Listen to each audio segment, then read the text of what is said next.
ব্যক্তিগতভাবে আমি ক্রসফায়ারের বিপক্ষে, কিন্তু যে মানুষগুলো নাম উঠে এসেছে ক্রসফায়ারের জন্য, আমি তাদের পক্ষে যে তাদেরকে ক্রসফায়ার দেওয়া হোক। ডক্টর ইউনূস সাহেবের হাত ধরে বাংলাদেশে নতুন একটা জিনিস চালু হোক। আর আমি মনে করি ডক্টর ইউনূস সাহেবের উচিত এই বিষয়টা যারা দেখছেন, দেখভালের দায়িত্বটা স্বরাষ্ট্র মন্ত্রণালয়ের হতে পারে, অথবা আমাদের উপদেষ্টা যিনি আছেন আইন মন্ত্রণালয়ের ডক্টর আসিফ নজরুল ইসলামের হতে পারে।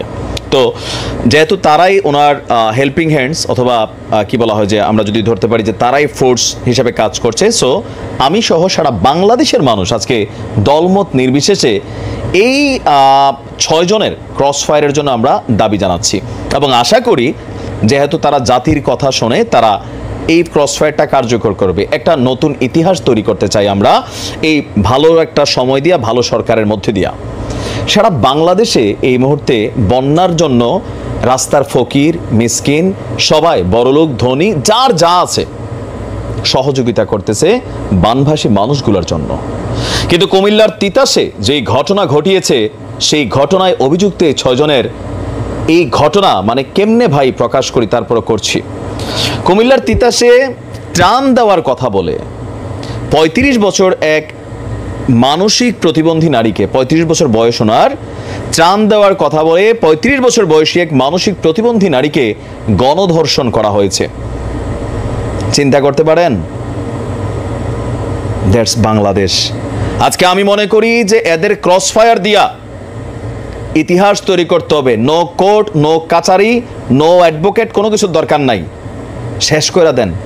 কারণ আমরা দেখি আছে ধর্ষণের শাস্তি, মৃত্যুদণ্ড, কিন্তু কার্যকর হইতে গত 15 বছর আমি দেখি নাই। ইনস্ট্যান্ট কার্যকর চাই। যদি চান সবাই দাবি তোলেন।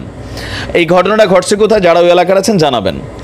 30 আগস্ট দুপুর 1টার দিকে আপনার তিতাস উপজেলার ভিটিকান্দি ইউনিয়নের দাসকান্দি বাজার থেকে এই 6 যুবককে আটক করা হয়েছে। আটকদের পরিচয়টা জানাচ্ছি, তাদের কারা কারা চিনেন। ভিটিকান্দি ইউনিয়নের পোড়াকান্দি গ্রামের আলিনুর প্রকাশ আলী, বয়স হচ্ছে 45। চকের বাড়ির সিএনজি বাবু, বয়স হচ্ছে 40। হরিপুর চকের বাড়ির সিএনজি চালক ইদন, বয়স হচ্ছে 25। হরিপুরের আরিফ, বয়স হচ্ছে 30। দাসকান্দি চকের বাড়ির নূর মোহাম্মদ প্রকাশ চোক্কা, বয়স হচ্ছে 25। একই গ্রামের বিদ্যুৎ মজুমদার, বয়স হচ্ছে 35। ওই গ্রাম থেকে কারা আমাদেরকে দেখছেন একটু জানাবেন। এখন এই ঘটনা নিয়ে স্থানীয় ছাত্র জনতা তাদেরকে আটক করে গাছের সাথে বেঁধে গণধোলাই দিয়েছে। আমি মনে করি গণধোলাই দিয়ে লাভ নাই, মামলা হয়ে যাবে। বরঞ্চ আমাদের করণীয় যেটা ক্রসফায়ার। গত 28 আগস্ট দুপুরে ভুক্তভোগী ওই নারী আপনার তিতাস উপজেলার দাসকান্দি বাজারে ত্রাণের জন্য তিনি সেইখানে গিয়েছিলেন।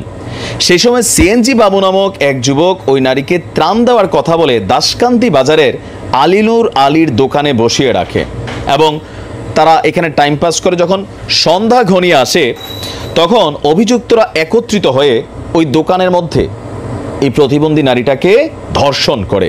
বিষয়টি এলাকায় জানাজানি হলে এক ছাত্র সমন্বয়কের কাছে এরপরে শুক্রবার সকালে অভিযুক্ত 6 জনকে দাসকান্দি বাজারে ধরে এনে তারা সত্যতা স্বীকারোক্তি দিয়েছে। পরে স্থানীয়রা গণধোলাই শেষে পুলিশের সোপর্দ করেছে। তিতাস থানার ওসি কাজী নাজমুল ভাই তিনি বলছেন যে ঘটনা সত্য। এই ঘটনায় আরও 3 জন আছে, তাদেরকে পুলিশ খুঁজছে। তা আমি বলি কি যে একটা সুন্দর কাজ দিয়ে শুরু হোক নাকি? সারা বাংলাদেশের 20 কোটি মানুষের দাবি এটা, 18 হোক 20 হোক, এই 6টাকে ক্রসফায়ার দিয়ে দেন। ইন ফিউচার এগুলো আর কেউ করবে না। রাষ্ট্রের টাকা দিয়ে, জনগণের ট্যাক্সের পয়সা দিয়ে এদেরকে জেলে বসাইয়া খাওয়ানোর পক্ষে আমি না। যদি আমার সাথে একমত হন, ভিডিওটা সর্বোচ্চ শেয়ার করেন। একটা নতুন সিদ্ধান্ত দেখতে চাই। ভালো থাকুন।